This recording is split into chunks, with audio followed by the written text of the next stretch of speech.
Gazette du Togo, une vision sur l'actualité togolaise et sur le monde.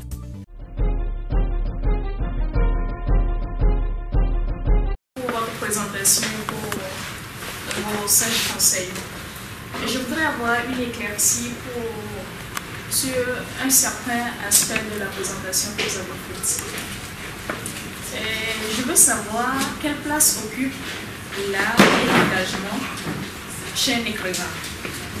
Dans votre présentation, vous avez semblé fustiger la vie privée d'un kidam. Donc, je voudrais savoir si l'engagement de l'écrivain va jusqu'à piocher dans la vie privée d'une autorité politique, si c'est permis. Merci.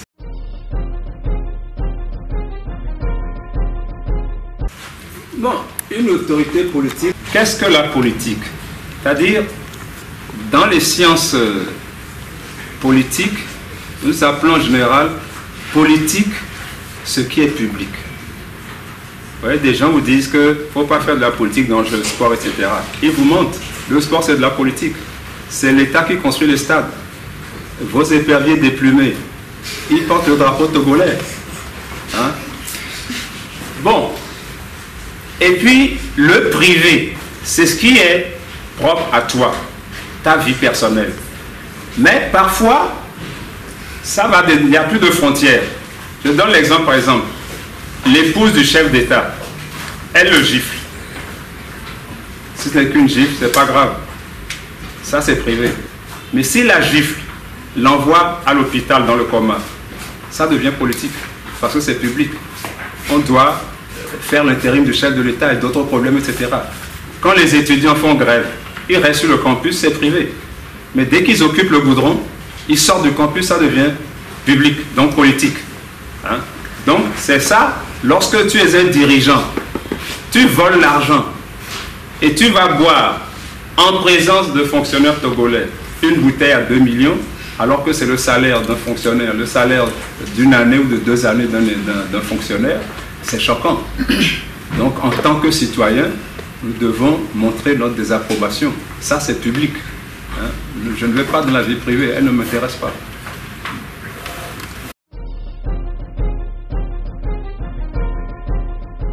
Vous avez décrit votre génération, vous, qui a porté beaucoup. Mais est-ce que vous avez de l'espoir par rapport à la génération? Quel regard vous avez sur les jeunes d'aujourd'hui, cette génération présente?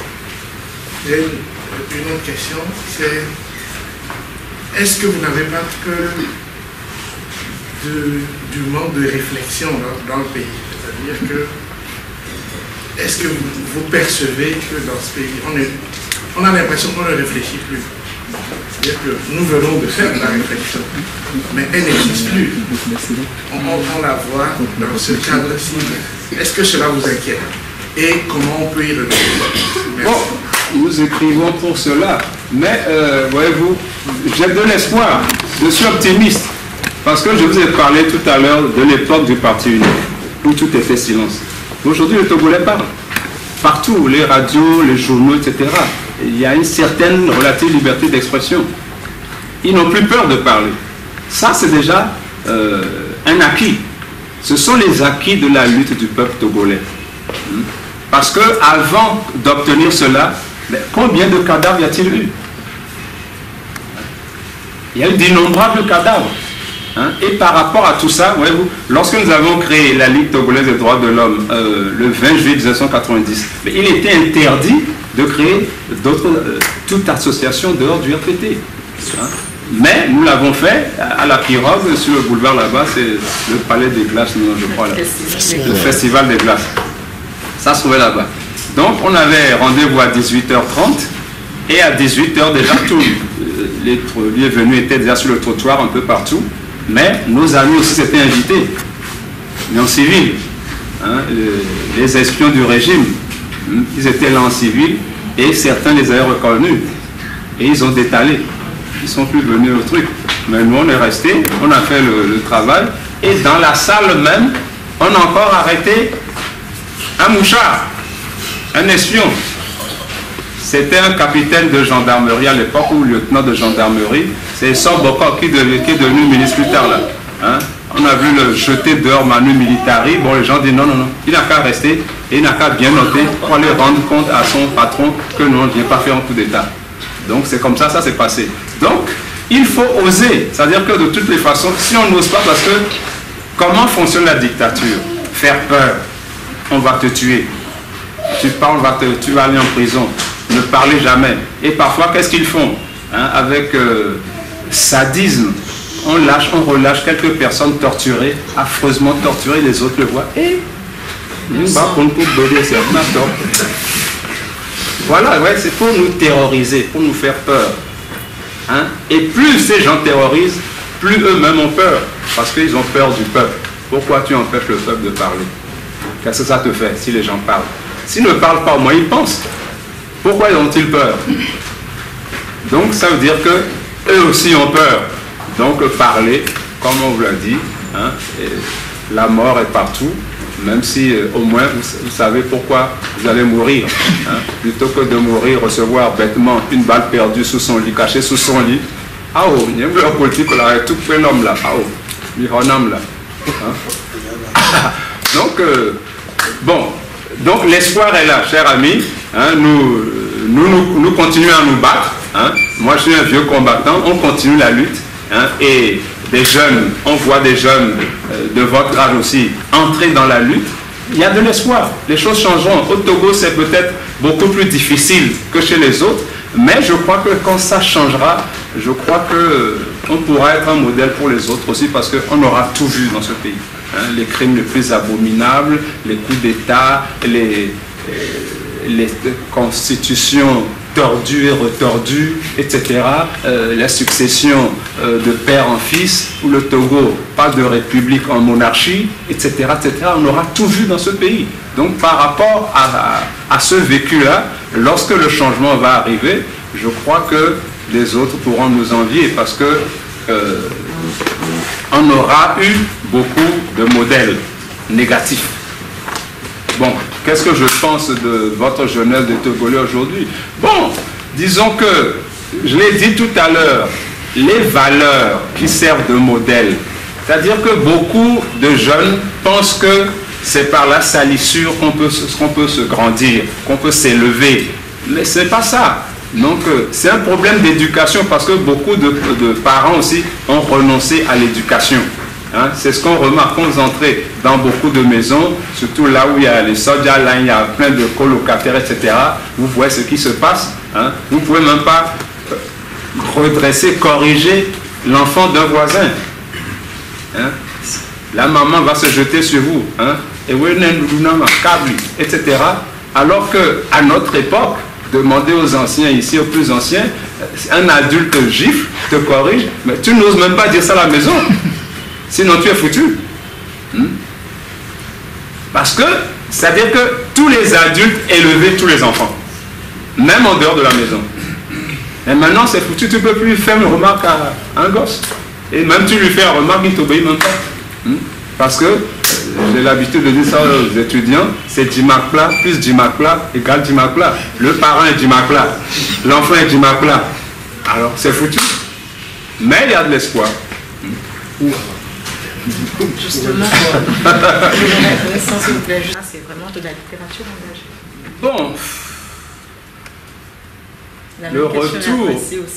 Bon, c'est-à-dire que ceux qui apprécient qui m'abordent, ceux qui n'apprécient pas ne m'abordent pas. Bon. Donc, c'est compliqué d'en parler. Bon. Vous ne savez même pas ce qu'ils disent. Bon. Non, bon, parfois des gens m'interpellent dans la rue pour dire ah, j'ai lu tel bouquin de vous, ça m'a plu, patati patata, mais on n'a pas le temps. C'est parfois des inconnus, des gens que je ne connais pas. On ne peut pas débattre sur le bout d'un trottoir, etc. Bon, mais parfois, quand on en discute, bon. Les gens me donnent leurs sentiments par rapport à telle chose. Par exemple, dans Aputaga, beaucoup d'étudiants m'ont dit, ou même de personnes qui ont lu ça, mais pourquoi j'ai fait mourir Ama, qui ne devait pas mourir, qui devait rester là pour d'autres aventures, patati patata, comme c'était, comme les gens sont habitués, le truc que vous voyez là, vos téléfilms, vos feuilletons là, bon, ils croient que c'est ça. Mais bon, comment ça s'appelle, un continent à la mer, bon, beaucoup de personnes m'ont interpellé sur le cas de l'enfant de la mer, le bébé qui est mort sur le radeau. Hein. On dit que c'était trop triste, pourquoi j'ai fait ça, etc. Certains même ont dit qu'ils ont pleuré, j'ai rigolé la première fois. Mais bon, mais au fond, en y réfléchissant, je me suis dit que j'ai voulu écrire ce passage pour faire pleurer. Je me suis dit, bon, j'ai réussi ça au moins. Hein, si les gens, certains ont pleuré ou ont été très tristes, hein, ça veut dire que j'ai voulu rendre ça le plus pathétique possible. J'ai réécrit à plusieurs reprises ce passage-là pour le rendre le plus triste possible. Parce que une mère avec un ventre qui est prêt d'accoucher, qui ose monter sur un rafiot, etc., bon, on va dire irresponsabilité. Mais en réalité, ça veut dire que les Africains n'ont plus rien à perdre. Et c'est pour ça que je dis, les Africains votent avec leurs pieds. C'est ça les vraies élections. Nous transformons la Méditerranée en cimetière marin. C'est ça les véritables élections. Ce n'est pas les trucages qu'on voit à gauche et à droite, etc. Parce que c'est un désaveu pour tous nos dirigeants qui n'arrivent pas à créer la prospérité, qui n'arrivent pas à créer des emplois, du travail, de bons salaires. Et tout le monde fout le camp. Comme si le sol africain était devenu brûlant. Et ça, c'est un aveu d'échec.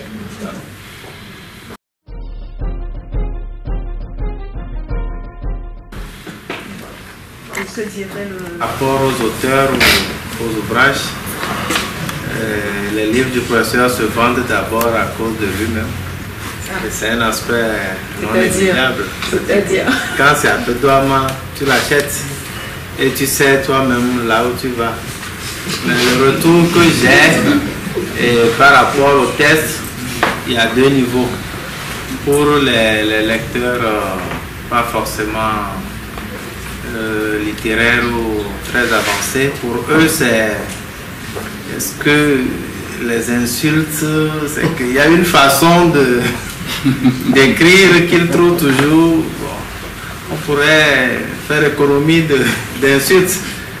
Maintenant, au niveau de ceux qui l'étudient, souvent les étudiants, c'est l'esthétique qui les intéresse. Et ce que j'ai cru comprendre, c'est que c'est une forme de tragédie, mais qui n'est pas à la classique comme on les connaît. Et je lui ai même posé la question, est-ce que cette forme existe ou bien existait avant qu'elle soit arrivée à l'écriture? Est-ce qu'au Togo, avec les Insous et ceux qui avaient précédé, est-ce que des gens ont écrit de la tragédie, disons, remodelée à leur façon, pour qu'on puisse classer à peu près les catégories de théâtre qu'on peut avoir actuellement au Togo? C'est le débat que nous avons autour de cette œuvre au niveau des étudiants et ceux qui sont vraiment, ceux qui s'y connaissent en matière de théâtre. Merci, monsieur Eka. Il y avait, on doit déjà... Un intellectuel, parce que les gens viennent de tous les bords. Et souvent même vous voyez, parfois, la démocratie peut être caricaturée. Parce que ce n'est pas à tout moment qu'on peut faire de la démocratie. Par exemple, quelqu'un qui dit 2 plus 2 égale 5, votons. Et tu as la majorité qui vote 5. Alors comment toi tu vas expliquer ça aux gens? Parce que il se posait à moi un problème de crédibilité. Hein? Et puis bon, la politique a sa logique, ses exigences aussi. C'est-à-dire la politique politicienne, où on s'attaque les uns les autres, etc. Finalement, moi, par rapport au but essentiel, le changement, bon, je ne voyais pas que, je ne concevais pas que ça puisse nous mener à bon port. C'est pour ça que je suis sorti du CAR, dont je suis un membre fondateur, en 2002, je crois, oui. Donc, et je me suis largement consacré aux droits de l'homme. Hein, j'étais secrétaire général du bureau de la Ligue, mais au moment où je voulais quitter le bureau, parce que j'avais fait 14 ans déjà, c'était beaucoup. certains ont voulu vendre ça au pouvoir. Ils ont commencé du démarchage, etc. parce que seule la Ligue le gênait pratiquement. Donc je dis pas question. Donc tout le remue-ménage qui a eu lieu, ben, c'était ça. C'est-à-dire que est-ce que la Ligue reste autonome ou bien devient une roue de transmission du pouvoir. Voilà la réalité. Donc heureusement nous avons gagné. Les militants ont voté largement et pour que la Ligue reste autonome et ont chassé les voyous. Donc voilà comment ça s'est passé. Donc non, moi je reste dans la politique, c'est-à-dire que je demeure un animal politique, qu'on le veuille ou non. Parce que tout ce qui concerne le pays m'interpelle à tout point de vue. C'est-à-dire que je ne veux plus, j'ai été sollicité 1000 fois pour entrer dans tel ou tel parti, j'ai refusé. Et même la dernière fois, je l'ai dit publiquement, un collègue de philo m'a dit, on faisait une réunion du CEST, il y a un grand frère, j'ai besoin de quelqu'un comme toi, on crée un parti révolutionnaire. J'ai dit, ah bon? Un parti révolutionnaire? Ok. Bon, je dis que non, moi je n'adhère plus au parti maintenant, mais si vous faites bien, on sera derrière vous. Et dit, ok, d'accord, on va te toucher. 2 mois après, le Chenapan était candidat du RIM, comme vous l'appelez, ou punir, hein, du RPT. Il était candidat aux législatives. Et après, devenu ministre. Celui qui voulait créer un parti révolutionnaire. Vous vous rendez compte? Professeur de philo à l'université. Vous voyez, c'est ça l'opportunisme des gens qui ne valent rien du tout. Hein, seul leur ventre les intéresse. C'est terrible. Et il a sollicité d'autres collègues aussi qui m'ont dit, mais regarde, lorsqu'il était venu, va lire Togo Presse. Et je vois, c'était le Chenapan. C'est horrible. C'est-à-dire que... Et puis, tu dis aux enfants, c'est de la merde, ce régime. Hein, c'est de la merde. Quand on est ensemble, il est le plus virulent face au régime. Et hein, il est parti. Hein, c'est-à-dire que le jour, il est opposant, la nuit, il négocie. RPT. Voilà, c'est ça cet opportunisme que je dénonce dans mes œuvres. Et malheureusement, l'université est devenue une poubelle, hein, à ce niveau-là, hein, de l'opportunisme, des gens qui trahissent leurs propres convictions. Est-ce qu'ils en ont même? C'est ça le problème, ils n'en ont même pas. Si tu avais une conviction, tu ne te rangerais pas à côté du bourreau, hein, contre le peuple, alors que tu as toujours traité ces gens de bourreaux, d'incompétents, de voleurs, d'assassins. Donc voilà ce que nous voyons sur le terrain. Hein. Donc c'est pour ça que nous nous prononçons, nous continuerons à nous prononcer.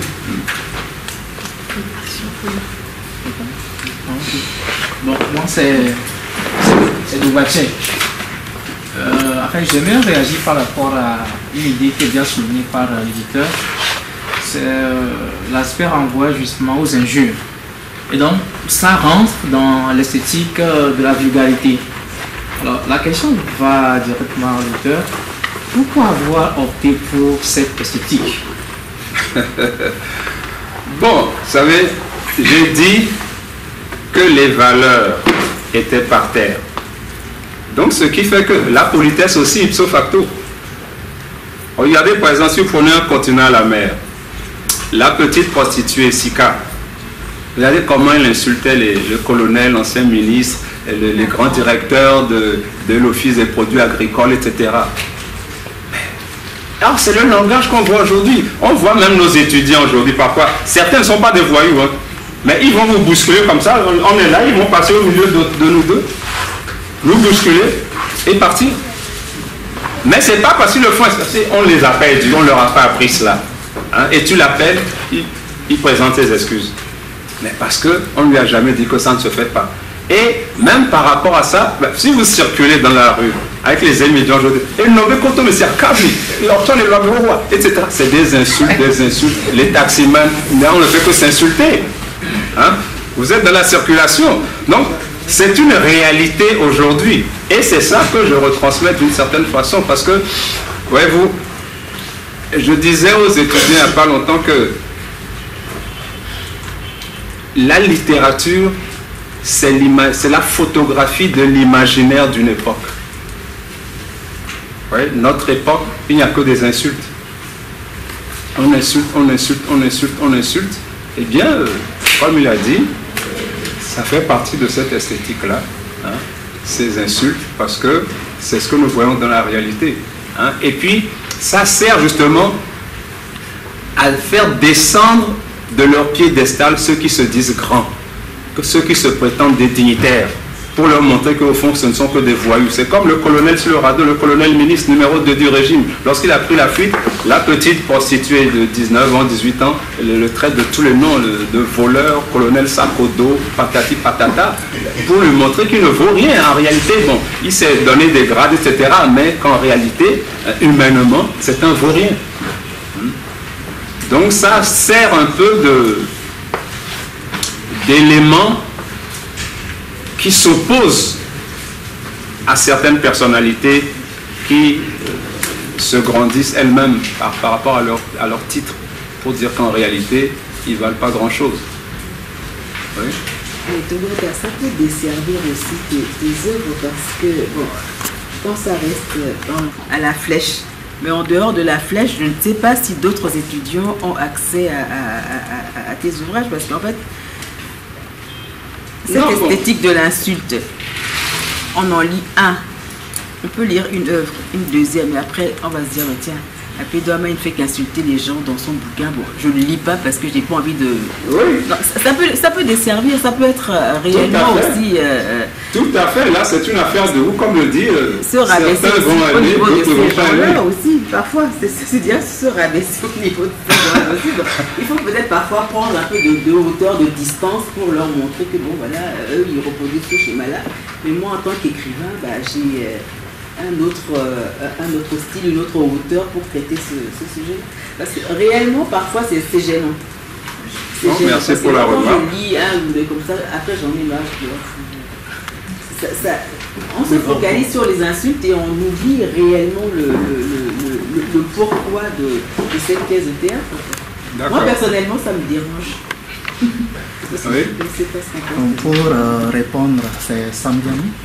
Pour répondre un peu à l'inquiétude de la dame, Nel dans de madame derrière, Nel dans Nel dans fin de partie disait à Nag que rien n'est plus drôle que le malheur. Donc ici, dans son esthétique, il y a beaucoup plus de vulgarité certainement. Mais au-delà de la vulgarité, nous lisons un théâtre naturaliste qui dit les choses telles qu'elles sont et avec un auteur français, Jean-Marc Domenac, il trouve que le théâtre le théâtre tragique revient du côté où on ne l'attendait pas surtout, du côté de la bouffonnerie, du comique et du ridicule. Donc en faisant rire, en insultant et en mettant en scène tout ce qui choque, c'est forcément pour s'attaquer à cette société aussi qui est choquante. Je crois que c'est pour cet objectif-là qu'il choisit faire rire d'abord, mais aussi surtout qu'il choisit choquer à travers cette vulgarité-là. Bon, merci pour les points de vue. C'est ça qui m'intéresse, d'avoir des points de vue différents sur ce que j'écris. Oui, patron. Oui, moi, je voulais aussi ajouter à ce que Samdiani a dit, c'est Bastien. Ouais. Moi, je dirais plutôt que Charles Newman, dans son œuvre, il a développé la théorie de la littérature voyue. Donc, il disait qu'à une réalité, comment on appelle, sociopolitique désagréable. Ne vous entend pas. Il disait qu'à une réalité sociopolitique désagréable, il fallait aussi une littérature voyue, c'est-à-dire un langage hors du lieu. Je crois que peut-être c'est dans ce ordre d'idée que le professeur écrit son œuvre en utilisant ce langage hors du lieu. Alors, moi j'ai une question. Dans l'un de vos articles publiés dans notre librairie en 2006, vous avez dit que la proximité des frontières entre le Togo et le Bénin a fait que les artistes togolais ont beaucoup profité de l'expérience béninoise. Je voudrais savoir à quel niveau se situe cette influence. Non, c'est au niveau du jeu des acteurs, de la mise en scène, parce qu'à l'époque, il y avait le FESTEF qui tournait bien, ce qui fait que beaucoup de troupes béninoises étaient invités, travaillaient, etc. Et puis, quand ils repartaient, ils invitaient, les metteurs en scène invitaient des Togolais à venir jouer dans leurs pièces et vice-versa. Donc, c'est qu'il y a eu un grand échange. Et à l'époque, le théâtre béninois avait une petite avance sur le théâtre togolais. Hein, et c'est comme ça que, parce qu'ils avaient déjà des troupes plus ou moins semi-professionnelles, comme Wassangari, etc. à l'époque déjà, ce qui fait que certains même avaient des locaux qui leur appartenaient, des endroits où ils jouaient régulièrement, etc. Ce que les nôtres, ceux dont les nôtres ne pouvaient pas profiter à l'époque. Donc c'est en cela que j'ai vu beaucoup d'échanges se faire, beaucoup de... Je les connais également, ceux du Bénin, donc les nôtres en ont beaucoup profité. Il y a eu beaucoup d'échanges, eux aussi en ont profité. Mais comme ils avaient une avance sur nous, je crois que c'est nous qui en avions davantage profité. Oui. Je voudrais que vous reveniez un peu sur l'aspect, la relation entre la pédagogie et l'art. Parce que ce soit dans les radios Trouva au pays, 50 ans zéro, la guerre civile, et même le maître de l'Empire a la même allure. Je ne sais pas, je constate la présence du pédagogue dans toute cette pièce. Enfin, une remarque personnelle. Là, je ne parle pas de professeur, mais... Non, tu as tout à fait raison, parce que, c'est-à-dire qu'il y a un pouvoir, mais il doit y avoir un contre-pouvoir, c'est-à-dire de ceux qui subissent le pouvoir. Comment réagir par rapport à cela? Parce que souvent, voyez-vous, certaines victimes disent « Nous avons péché par trop d'obéissance. Si on savait, on n'aurait pas fait ça. » Mais souvent, ils le disent trop tard. Donc, c'est-à-dire que quand il y a une oppression, comment se comporte l'opprimé? Donc, il faut que nous puissions en tirer des leçons, parce que l'oppresseur n'est fort que parce que des opprimés sont complices de l'oppression. C'est un peu cela, ma stratégie didactique, c'est dire qu'il ne faut pas se faire les complices de ce qui nous détruit nous-mêmes. En gros, c'est cela, hein, ce que je peux te dire comme ça. Sinon, on pourra compléter plus tard.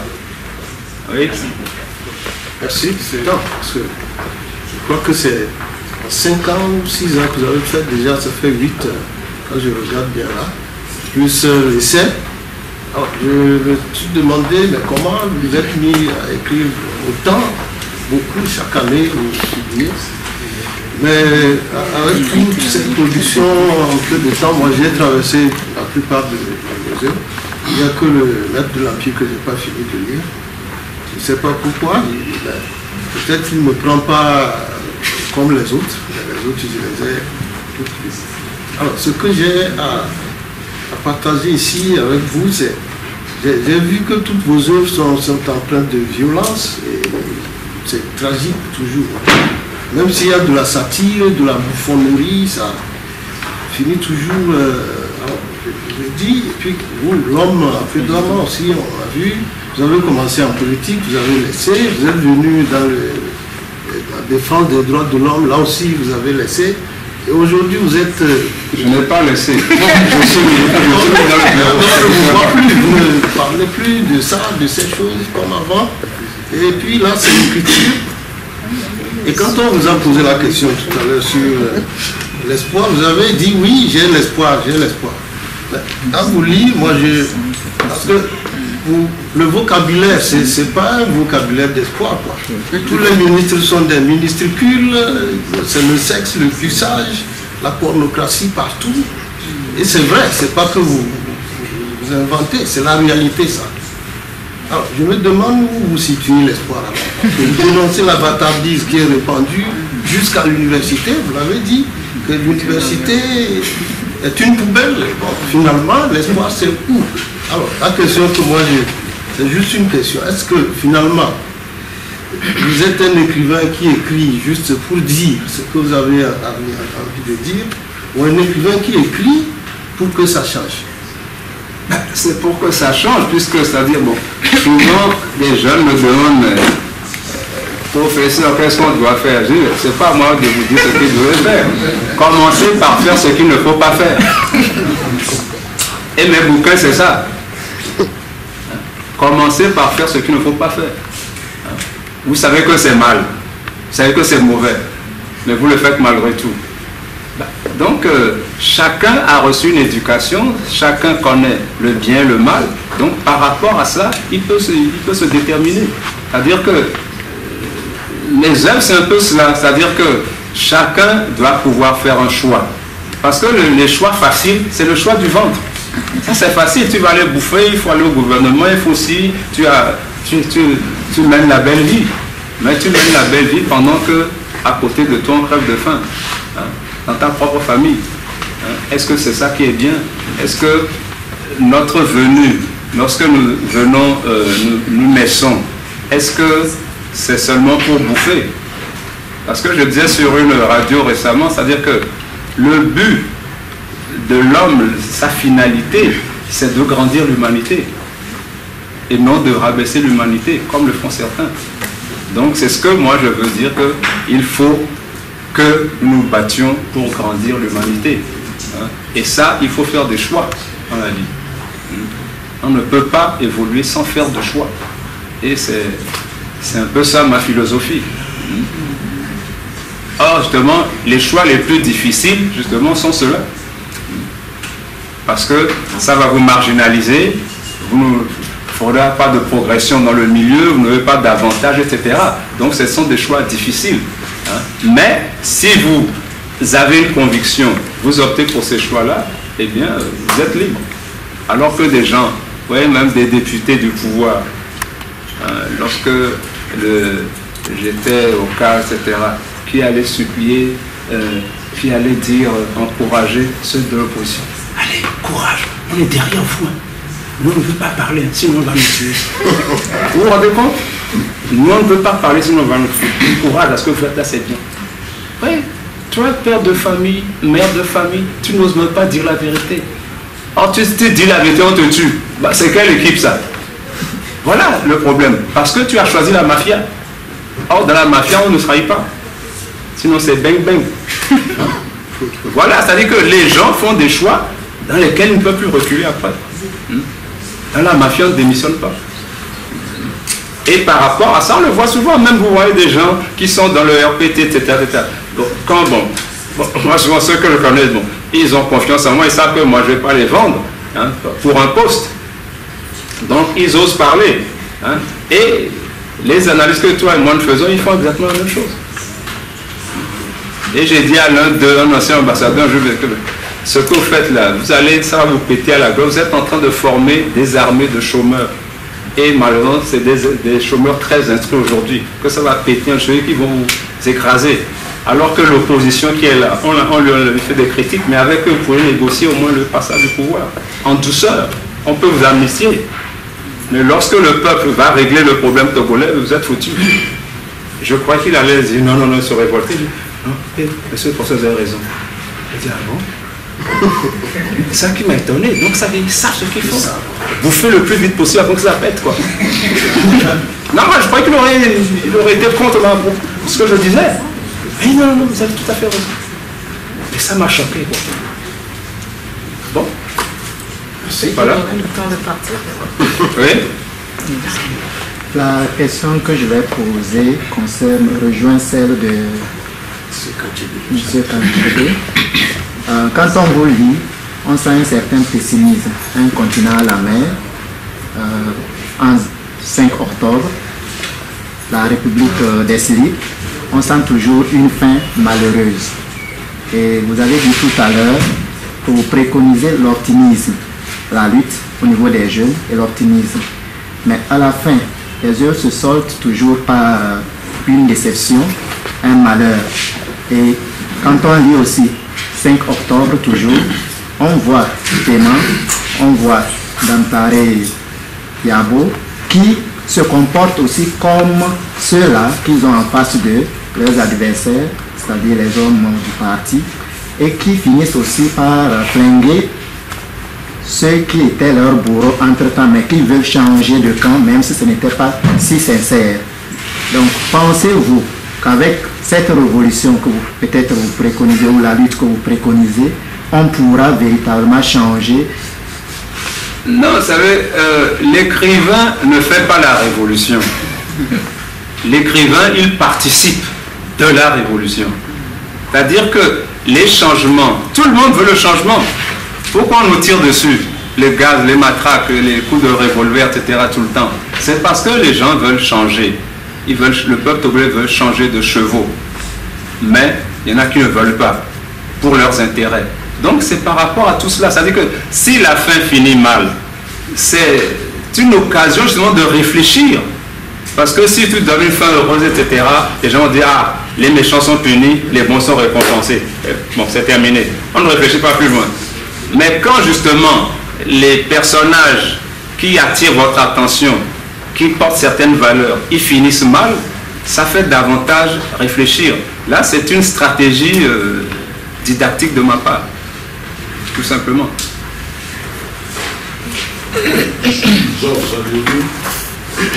Permettez-moi de poser une question sur votre livre. Je vous connais il y a assez longtemps. Vous n'étiez pas connu le Rasta, mais à un moment donné, vous avez changé de look. Est-ce que c'est par une condition ou bien ça a un rapport, ça a une relation avec votre langage de vérité? Parce que je vois que les c'est mon éditeur qui m'a dit de pousser des Rastas.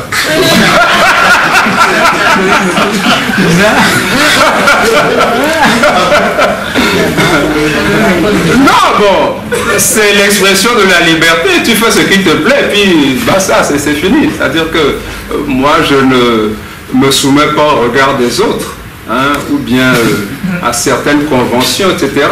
Donc, j'ai eu à le dire une fois sur la TVT, tout ce qui n'est pas interdit est licite, tout simplement. Donc c'est pas interdit par la loi, donc je peux le faire. J'aurais appris que paraît que vous l'avez laissé pousser pour marquer votre révolte aussi, et que après vous dites quand le Togo changera, je me retaillerai, je changerai de quoi vous écrire. Les gens racontent beaucoup de choses. Est-ce vrai? Tout à fait faux.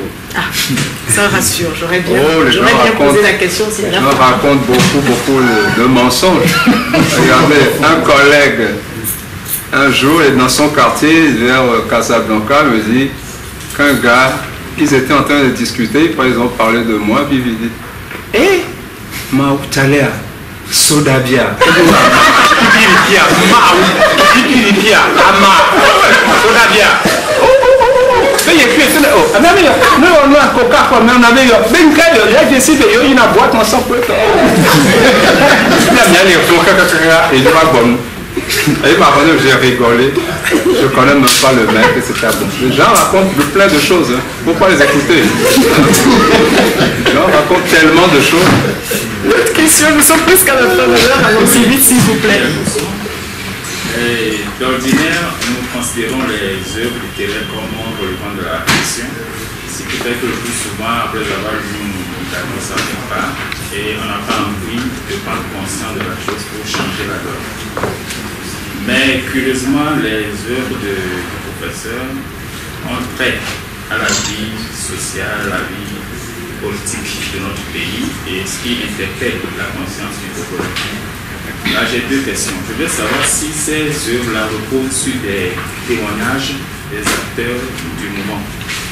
Et si oui, est-ce que ce ne serait pas bien pour que cela ait un impact palpable sur la population d'en faire plutôt des histoires populaires pour ça impacte plus les lecteurs? Voilà. Non, ce n'est pas des témoignages, c'est mon vécu. C'est ce que j'ai vécu. Et même ce que nous avons vécu, j'espère que les Togolais écriront des essais pour raconter ce qu'ils ont vécu ces 50 dernières années. Et même au-delà, hein, pour qu'on ait des témoignages. Hein, parce que Voyez-vous, j'ai eu le privilège, entre gris si vous voulez, d'être au bureau de la Ligue en 2005. Ce que j'ai vu, oh là là là là, je me suis dit, mais le Togo était en train de s'en sauvager. C'est-à-dire on retournait vers la barbarie, la sauvagerie. Si vous voyez le nombre de femmes violées par les militaires et les milices à Baie, et dans toute la ville, à Sokodé, à Takwame, à Negro, partout, d'Apaon. Mais c'est extraordinaire. Je vous dis, lorsque nous avons sorti la première liste des victimes, nous avons dit 800 morts à peu près. Le gouvernement a dit non, non, non, on est de l'opposition, etc. On dit ok, envoyez une commission d'enquête neutre. Donc avec la FIDH, Amnesty, etc., toutes nos associations amies, on a fait du lobbying et Kofi Annan, secrétaire général de l'ONU, a envoyé une délégation d'enquête dirigée par le Sénégalais Doudou Diène. Je vous jure qu'au siège de la Ligue, lorsque ces jeunes filles, ces femmes violées venaient témoigner, mais il fallait voir comment les Européennes, elles pleuraient. Des seaux, des torrents de larmes sur le malheur de ces jeunes filles. Et nous-mêmes devions faire des efforts pour ne pas pleurer. Et dites-vous bien, la femme violée la plus âgée avait 92 ans, dans un village à Takwame. Les Soudards ont violé leur arrière-grand-mère. Ils l'ont redéfloré, pratiquement. Ouais, mais c'est terrible. Des gens sur lesquels même des bébés sont venus. Il y avait deux gosses qui avaient entre 1 an et demi et 3 ans. L'un avait 2 ans, l'autre 3 ans à peine. Mais il y avait de la chevrotine qui était emprisonnée dans leur cuir chevelu. On leur a tiré dessus avec la chevrotine. Et quand vous touchez, vous sentez les boules de chevrotine sur le cuir chevelu. Et il fallait voir comment les femmes de la délégation de l'ONU ont fondu en larmes. C'est-à-dire, elles ont pleuré sur le peuple togolais. Et parfois je dis, mais on a envie de pleurer sur le peuple togolais. Et un vieux m'a dit un jour, un vieux combattant s'est dit, mais Togwata, ce que tu dis là n'est pas faux. Que moi, il m'arrive de pleurer de temps en temps, assis sur ma table de travail, en écrivant sur le Togo que je pleure. Donc, vous voyez, c'est des choses, c'est une réalité violente. Tu as parlé de la violence tout à l'heure. Le pays est violent, il est devenu très violent. Et les Togolais aussi, par contagion, sont devenus violents aujourd'hui. Parce que si vous voyez le Togo, il y a 20 ans, 30 ans en arrière, ils étaient doux comme des agneaux. Aujourd'hui, au moins le truc, ils cassent tout. Et même les militaires ont peur d'eux. Et les policiers, quand on leur dit allez rétablir leur quelque part, ils disent s'ils ne sont pas armés, ils ne vont pas. Ils refusent d'y aller. Parce qu'ils vont prendre une déculottée. Et même armés, souvent ils prennent de la déculottée. On brûle leurs véhicules. Donc c'est pour vous dire que nous sommes dans un monde violent et par rapport à cette violence-là, il faut que nous sortions de cet engrenage. Parce qu'une société violente devient une société sauvage, où il n'y a plus de règles. Voilà. Monsieur, vous faisiez lever la main? Oui. Et allez-y. Oui, ma question, le grand frère va nous poser ça. Donc, mais je vais reposer ça. Oui, allez-y. Je vous remercie. Moi, ma question va au niveau d'un continent sur la mer. À la mer. Oui, un continent à la mer. Que tu as joué le samedi dernier. Ils ont très bien interprété ça ici, la lecture spectacle. Félicitations. Merci. Je veux revenir sur 2 tirades avant de poser ma question. Quand le colonel disait que lui, moi, c'est le colonel Pacha. Je suis même ex-numéro 2 du régime. La pute propre. La pute chie dans ta bouche de numéro 0 du régime. Vous savez comment on appelle ces gens d'officiers au Togo? Au pays, des officiers Togo, ce sont des analphabètes bêtes qui se partagent les grades entassés dans leur tiroir comme des bonbons. Tu as de la mémoire, toi. La question, pourquoi avoir laissé tous ces gens-là périr suite à la mort de l'enfant de la mer et à la fin aussi ils ont péri tous? Mais c'est l'échec de l'Afrique. La preuve, la réalité, on meurt tous dans la mer. Quand on secourt un bateau, 9 ont coulé corps et biens. Et j'entendais me donner un chiffre approximatif la dernière fois, on dit que rien que l'année dernière, il y a eu au moins 40 000 morts. Au moins dans la mer. Hein? Et c'est loin du compte d'ailleurs. Donc c'est pour vous dire que, je dis à quelqu'un, j'ai voulu exagérer. Lorsque j'ai écrit un continent à la mer, j'ai mis 1300 et quelques morts. Parce qu'à l'époque où j'écrivais ça, c'est un peu en 2004, 2005 par là, ou 2003, c'était 300 morts, 250, 150, pas plus. Alors j'ai voulu exagérer en mettant 1000 et quelques. Mais j'ai fait comment? La dernière fois il y a eu 2000, récemment encore 2500, 3000. Donc vous voyez, la réalité nous dépasse toujours. On veut exagérer, mais la réalité est toujours la plus forte. Donc c'est pour vous dire que si les gens sont morts, c'est ça notre échec. Et les gens disent, ah si j'avais su, le salut ne fait pas dans la fuite. Il fallait ne pas laisser faire. Parce que chaque fois qu'on attrapait quelqu'un, je me taisais. Je dis, ouf, heureusement c'est pas moi. Quelqu'un l'a dit, un auteur, j'ai plus lui dit, dans l'Allemagne hitlérienne, quand on attrapait un protestant, je disais, ouf, je ne suis pas protestant. Le lendemain, c'est un catho. Ah, je ne suis pas catho. Après, c'est un juif. Ouf, je ne suis pas juif. Après, c'est un protestant. Ouf, je ne suis pas juif, musulman, etc. Et jusqu'au jour où tout va arriver. Parce que chaque fois on arrête, les gens se détournent. Il manque de solidarité. Or, nous vivons en société pour justement nous protéger, pour être solidaires. Parce que j'ai dit récemment dans une intervention, l'intervention de la pensée de Hobbes, l'homme est un loup pour l'homme, etc. Là, Thomas Hobbes. En réalité, c'est faux. Parce que l'homme se met en société, c'est pour avoir la sécurité. C'est pour avoir la protection. Plus on est nombreux, plus tu es seul dans la brousse, on va t'attaquer facilement. Si on est nombreux, on se protège. Et quand on crée l'État, une nation, un clan, c'est encore des mesures de sécurité. Mais l'homme est un loup pour l'homme. Pourquoi? Il y a des lois, il y a des règlements dans chaque société. Donc, quand ça arrive comme ça, nous sommes ce qu'on appelle dans une société d'anomie. L'anomie, c'est l'absence de règles, l'absence de loi, l'absence de morale. Hein? D'ailleurs, Ole Schoenke a écrit un roman là-dessus, A Season of Anomie, une saison d'anomie. C'est-à-dire pour la barbarie, c'est tout ce que a écrit tous les romans de Soline Labousse dans cette pièce de théâtre. C'est ça, la parenthèse de sang, le cercle des tropiques, des deux auteurs, etc. C'est-à-dire le soleil des indépendances. C'est ça l'anomie, il n'y a plus de règles, et des dictateurs, ils font n'importe quoi. Donc, et puis, ils ont des complices. Donc, c'est par rapport à ça que nous réagissons qu'il ne faut pas qu'on se fasse complice de nos propres malheurs. Or, c'est ce qui se passe, malheureusement. C'est pour ça que tout le monde est mort, c'est pour nous interpeller. Je suis content que ça t'ait frappé, ça t'ait déçu. Donc, c'est justement l'occasion de la réflexion. Merci. Je crois, s'il vous plaît, Yves, nous devons nous... Bon, on prend le dernier, là, il veut la mettre. Et après, les discussions vont continuer voilà. Avec le professeur. Moi, c'est Yoga Koukani. Et dans un continent à la mer, après la mort de l'enfant de la mer, son papa qui, entre-temps, lui avait confié au Dieu, devient tout maudit cet Dieu-là. Oui. J'ai retrouvé la même chose dans la République des Slips, notamment la page saison 3 qui je me rappelle bien. Il y a une sorte de refus d'obéir au Dieu ou de suppression de la divinité. Bon, je voudrais vous poser la question, pourquoi ça?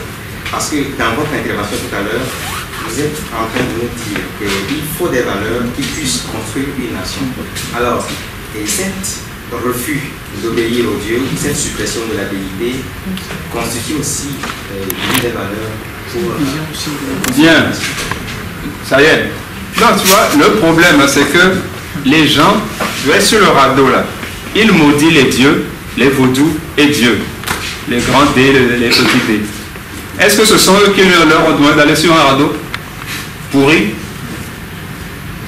Et maintenant, voyez-vous, on accuse celui qui n'est pas responsable d'un choix que vous avez fait vous-même.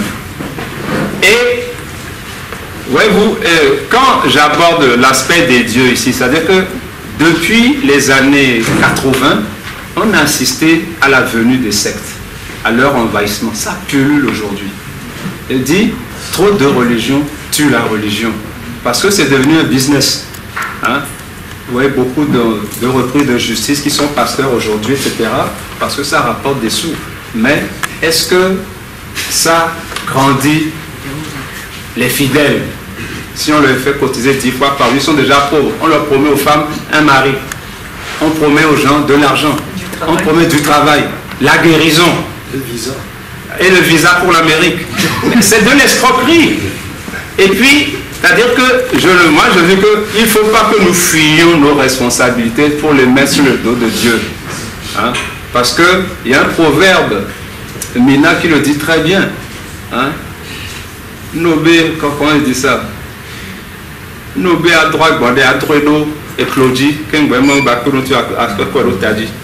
donc il faut que tu fasses des efforts avant. Parce que, voyez-vous, on a vu des choses atroces et bêtes dans ce pays.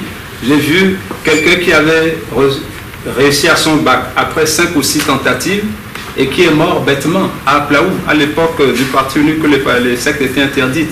On lui a dit, il faut prier pour guérir le palu. Et on le foutait, et il est mort. Bêtement un bachelier, j'ai refusé d'aller à ses obsèques pour protester, parce que c'était honteux. Hein? Et beaucoup de gens ont fait comme moi, c'était inadmissible. Un bachelier, mais prends d'abord tes médocs et puis prie.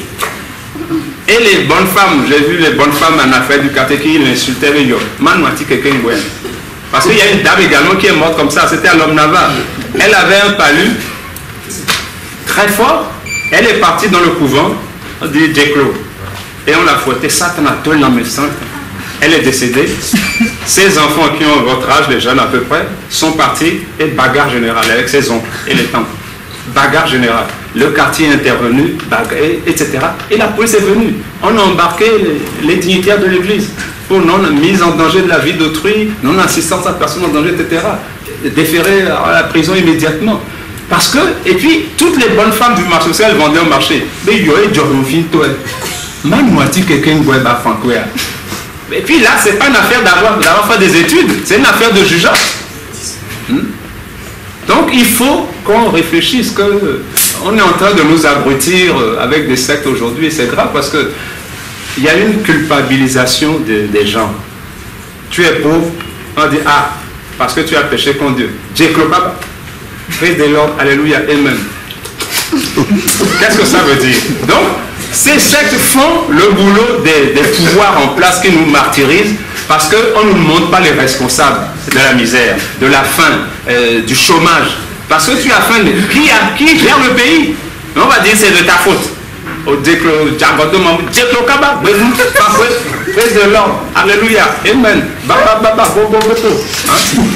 parle langue en plus, n'importe quoi. On ne va jamais en finir, on n'en aura jamais assez, on l'applaudit quand même. Avant de nous séparer, j'ai une dernière question. Cette question, je me la réserve, je vous prie de nous accorder quelques minutes, bien sûr qu'il est tard, on doit se séparer. Nous sommes à quelques jours de... Et quel est le message que vous pourriez donner à la nation togolaise à la veille de cette élection? Ben, je dis qu'il n'y a pas d'indépendance, qu'il faut nous battre pour l'indépendance. C'est pour ça que je ne célèbre jamais cette fête-là, parce que c'est une escroquerie. Hein? Et je dis aux gens souvent, bon, tu as le bac, tu es étudiant, tu as le bac, tu as l'université. Est-ce que tu te bats encore pour le bac? Tu te bats pour la licence. Donc, vous voyez l'escroquerie. On n'a pas l'indépendance, mais on célèbre l'indépendance. Hein? Et il y a même des gens qui crient applaudir, applaudir, applaudir, applaudir. Oh. C'est de l'escroquerie politique. C'est-à-dire qu'ils font le jeu de la dépendance. On n'est pas indépendant. Hein? Puisque nos chefs d'État, ils se mettent en cravate et ils vont mendier à travers le monde. Hein? On n'a même pas notre propre monnaie. Alors, donc... c'est pour ça que moi je ne suis pas concerné par cette fête-là. Merci beaucoup, professeur. Merci, monsieur Eka.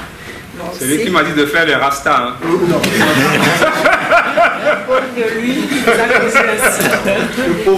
et je crois bien que ce café littéraire vous a intéressé. Vous aurez tout donné encore pour passer quelques temps avec le professeur, certes.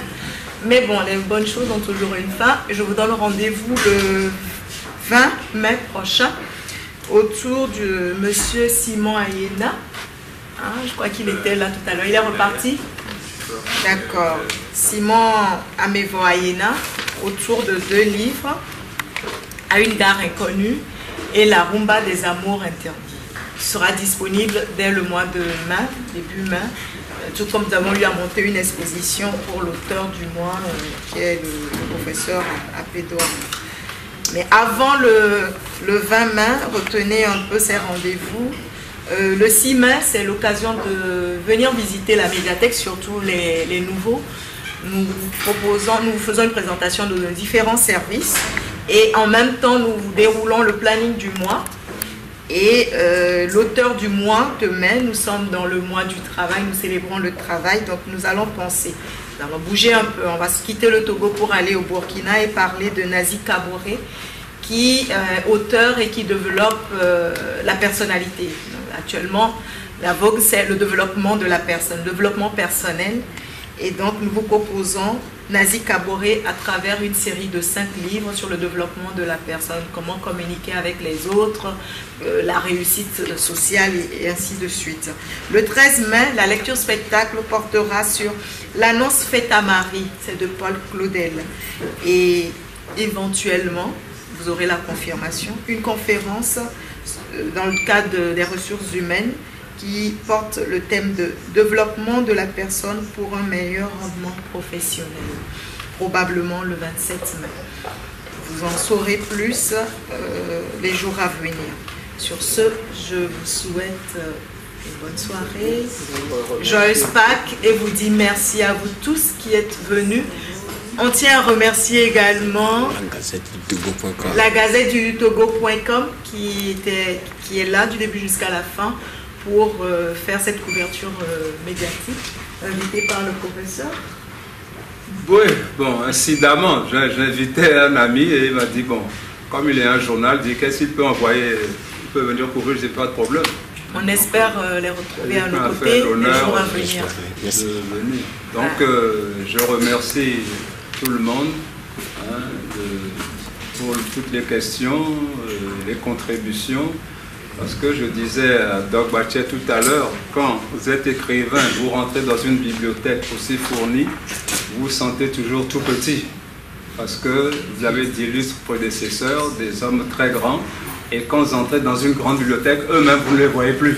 Parce qu'il y en a tellement, des gens tellement écrits. Donc ce qui fait que ça nous ramène toujours à notre petite tête, ceux qui se croient trop grands. Qu'ils pensent qu'il y a déjà eu des grands et comme les Français le disent très bien, les cimetières sont remplis d'hommes indispensables, ce que ne comprennent pas nos politiques malheureusement. Bien, merci. Merci. La Gazette du Togo, une vision sur l'actualité togolaise et sur le monde. Rejoignez-nous sur le www.lagazettedutogo.com ou sur nos comptes Facebook, Twitter et YouTube. Pour tout contact, écrivez à contact@lagazettedutogo.com ou appelez le 92 80 88 53. La Gazette du Togo, c'est l'information en continu.